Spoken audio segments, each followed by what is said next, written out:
Assalomu alaykum futbol muxlislari va futbolsevar do'stlar.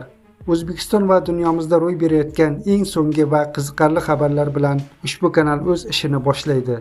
Agar siz kanalda yangi bo'lsangiz, albatta obuna bo'ling. Xabarlardan birinchilar qatorida xabardor bo'lish uchun qo'ng'iroqchani bosib qo'ying. Bizni qo'llab-quvvatlash uchun ushbu videoga like bosishni unutmang. Bir necha kun oldin biz sizlarga jahon futbolining afsonasi 2006-yilda oltin to'pni qo'lga kiritgan Fabio Cannavaro O'zbekiston milliy terma jamoasiga bosh murabbiy bo'lishi mumkinligi haqida xabar bergandik. Ammo biroq keyingi xabarlardan vaziyat boshqacha aks etdi. Kursiv va Zamin o'z saytlari ma'lumotlariga ko'ra, Cannavaro haqiqatan ham taklif olgan, ammo uni rad etgani aytilmoqda. Shu bilan birga, shu kunga qadar O'zbekiston futbol assotsiatsiyasi (UEFA) tomonidan hech qanday rasmiy bayonot berilgani yo'q. Demak, hozircha bu ma'lumotlar jurnalistik xabarlar va manbalarga asoslangan, ammo rasmiy emas. Savol shu yerda tug'iladi.